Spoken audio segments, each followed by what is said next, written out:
नमस्कार, आप देख रहे हैं बियॉन्ड हेडलाइंस। मैं हूं आपके साथ मोनिका ग्रोवर। बियॉन्ड हेडलाइंस में आज जिन बड़ी खबरों की हम बात करेंगे, आइए सबसे पहले आपको वो बता देते हैं कि कौन सी वो बड़ी खबरें हैं जिनका सटीक विश्लेषण आज हम आपके समक्ष करने वाले हैं। तो चलिए फटाफट से आपको बता देते हैं किन खबरों पर आज नजर रहने वाली है। तो एक एक कर वो खबरें अब आपके सामने आपकी टीवी स्क्रीन पर। सीएम योगी आदित्यनाथ और गृह मंत्री अमित शाह की मुलाकात, इस मुलाकात को लेकर आज विस्तार से हम करेंगे बात। इस मुलाकात के क्या मायने निकाले जाएं, क्या 2027 को देखते हुए ये मुलाकात बेहद अहम हो जाती है। साथ ही यूपी में कैबिनेट का विस्तार तो हो गया लेकिन विभाग नहीं मिले हैं, क्या अब मोहर लग गई है। दूसरा, केरल के नए सीएम का ऐलान, किस तरीके के समीकरण बिठाए गए हैं, अब आगे क्या चुनौतियां होंगी, केरल में क्या होगा, किस तरह की तस्वीर निकलकर सामने आएगी, इन तमाम बातों को लेकर करेंगे विस्तार से बात। इसके साथ ही बात आज हम करने वाले हैं प्रतीक यादव की डेथ मिस्ट्री की, क्योंकि प्रतीक यादव की मौत को लेकर तमाम सवाल खड़े किए जा रहे हैं। ऐसे में इस मिस्ट्री को लेकर भी होगी विस्तार से बात। चलिए शुरुआत सबसे पहले मुख्यमंत्री योगी आदित्यनाथ और गृह मंत्री अमित शाह की बैठक से कर लेते हैं। दिल्ली की सियासी हलचल क्योंकि तेज है, सीएम योगी आदित्यनाथ अचानक से गृह मंत्री अमित शाह के आवास पर उनसे मिलने पहुंचते हैं। करीब 45 मिनट तक चली इस हाई प्रोफाइल मुलाकात ने यूपी की राजनीति में नई चर्चाएं छेड़ दी हैं। दरअसल 10 मई को हुई कैबिनेट विस्तार के बाद ये दोनों दिग्गजों की पहली औपचारिक मुलाकात थी। योगी मंत्रिमंडल में 6 नए मंत्रियों की एंट्री और 2 मंत्रियों के प्रमोशन के बाद अब सबकी नजरें विभागों के बंटवारे पर टिकी हैं। माना जा रहा है कि इस 45 मिनट की चर्चा में विभागों की फेरबदल और मंत्रियों की नई जिम्मेदारी पर अंतिम मोहर लग गई। अमित शाह से मुलाकात के बाद सीएम योगी का सिलसिला यहीं नहीं रुका। उन्होंने रक्षा मंत्री राजनाथ सिंह, पार्टी के राष्ट्रीय अध्यक्ष नितिन नवीन से भी मुलाकात कर आगामी योजनाओं पर मंथन किया। हालांकि 10 तारीख को योगी कैबिनेट में शामिल नए मंत्रियों को ऑफिस भी आवंटित हो गया है, लेकिन विभाग कौन से वो संभालेंगे अभी इसका कोई अता पता नहीं है। विभागों का बंटवारा नहीं हो पाया है। नवनियुक्त 8 मंत्री 5 दिनों से बिना किसी विभाग के हैं लेकिन अपने दफ्तर में हैं। वर्तमान में उत्तर प्रदेश में अब मुख्यमंत्री और 2 उप मुख्यमंत्री सहित 60 मंत्री हैं। आइए एक एक कर उन 6 नए मंत्रियों के बारे में भी जरा जान लेते हैं। आइए आपको उन 6 मंत्रियों के बारे में बताते हैं जिन्हें कैबिनेट में जगह मिली है, कैबिनेट विस्तार हुआ है तो इन्हें जगह दी गई है। तो आइए एक एक कर उन मंत्रियों के बारे में हम आपको बताने जा रहे हैं। आपके सामने आपकी स्क्रीन पर भूपेंद्र सिंह चौधरी, राजनीतिक करियर जान लीजिए। राम मंदिर आंदोलन में एक्टिव हुए, 1990 की बात है जब राम मंदिर आंदोलन में एक्टिव हुए भूपेंद्र सिंह चौधरी।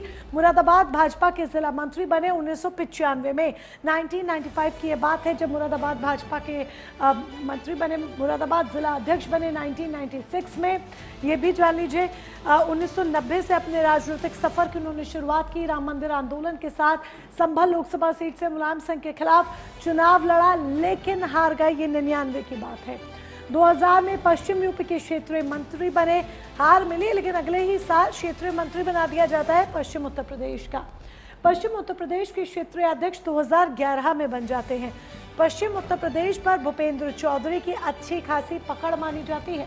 2016 में भाजपा कोटे से पहली बार एमएलसी बने भूपेंद्र चौधरी। तस्वीर देख लीजिए भूपेंद्र चौधरी की। योगी सरकार में पंचायती राज मंत्री बने, ये 2017 की बात है जब सरकार चुनी गई बीजेपी की, तब योगी सरकार में पंचायती राज मंत्री बने। पंचायती राज विभाग से कैबिनेट मंत्री बने 2019 में, ये 19 की बात है विस्तार जब हुआ था। 2022 में दोबारा से एमएलसी बने। 2022 की बात आपको बता दें, दोबारा से एमएलसी बनते हैं भूपेंद्र सिंह चौधरी। उनके करियर की बात करें राजनीतिक, योगी सरकार 2.0 में पंचायती राज विभाग से कैबिनेट मंत्री बने भूपेंद्र सिंह चौधरी। कुछ समय के बाद बीजेपी प्रदेश अध्यक्ष बने। मंत्री पद से फिर जाकर उन्होंने इस्तीफा दे दिया जब बीजेपी के प्रदेश अध्यक्ष बनाए गए। मनोज पांडे के बारे में जान लीजिए। ग्रेजुएशन उन्होंने किया हुआ है कानपुर यूनिवर्सिटी से, ऊंचाहार रायबरेली से विधायक है। 2012 में पहली बार विधायक बने, सपा सरकार में कैबिनेट मंत्री रहे, यानी कि समाजवादी पार्टी से बीजेपी में आए हैं मनोज पांडे। तीसरी बार विधायक बने, विधानसभा में सपा के चीफ व्हिप भी बने, ये 2022 की बात है। 2024 में चीफ व्हिप पद से इस्तीफा दिया। राज्यसभा चुनाव में क्रॉस वोटिंग की, ये 2024 की बात है जब क्रॉस वोटिंग का मुद्दा काफी गरमाया था। सपा से फिर इन्हें निकाल दिया जाता है, बाहर का रास्ता दिखा दिया जाता है 2025 में। 2025 में। फिर उसके बाद कृष्णा पासवान को भी जरा देख लीजिए, 12वीं पास है, खागा फतेहपुर से विधायक है। महिला कार्ड यहाँ पर खेला गया बीजेपी की तरफ से। 12वीं पास, खागा फतेहपुर से विधायक, 1 अगस्त 1963 का जन्म है कृष्णा पासवान का। 2007 में भाजपा के टिकट पर किशुनपुर सीट से पहली बार विधायक बनी 2007 में। एक लंबा राजनीतिक करियर हालांकि उनका रहा है। खागा सीट से विधायक बनी 2012 में। 7 के बाद 12 में खागा सीट से विधायक बनती हैं कृष्णा पासवान। 17 में खागा सीट से दूसरी बार, कुल तीसरी बार विधायक बनती है। खागा से ही दोबारा चुनी जाती हैं और अगर विधायकी की बात करें तो 3 बार विधायक। चौथी बार भी खागा से ही विधायक बनती है 22 में। अपने क्षेत्र में भरपूर काम उन्होंने किया है, अपने क्षेत्र में अच्छी खासी पकड़ है। हंसराज विश्वकर्मा ग्रेजुएट है, काशी विद्यापीठ से विधायक है, विधान परिषद के मनोनीत अध्यक्ष। राम मंदिर आंदोलन में बेहद सक्रिय, 1990 में कल्याण सिंह के बेहद नजदीकी रहे हैं। कौन? हंसराज विश्वकर्मा। कल्याण सिंह की राष्ट्रीय क्रांति पार्टी से वाराणसी विधानसभा सीट से उन्होंने चुनाव लड़ा लेकिन हार गए। ये 2002 की बात है। 2004 में भाजपा में शामिल हो जाते हैं हंसराज विश्वकर्मा और 4 से लगातार भाजपा के सदस्य हैं। 2016 में वाराणसी के जिलाध्यक्ष बनाए जाते हैं हंसराज विश्वकर्मा। उनके राजनीतिक करियर की हम बात कर रहे हैं। ये वो 6 नए मंत्री जिन्हें जगह मिली है कैबिनेट में। तीसरी बार वाराणसी के जिलाध्यक्ष बनाए जाते हैं। कब? 2023 में। 2023 का साल जब तीसरी बार जिलाध्यक्ष बनते हैं। राज्यपाल ने विधान परिषद के लिए उन्हें मनोनीत किया। हंसराज विश्वकर्मा को विधान परिषद के लिए मनोनीत किया जाता है। कैलाश सिंह राजपूत के बारे में जान लीजिए।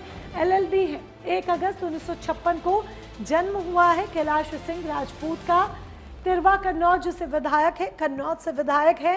कन्नौज क्षेत्र में अच्छी पकड़ कैलाश सिंह राजपूत की। तिरवा सीट पर भाजपा से कैलाश राजपूत ने चुनाव लड़ा और जीत गए।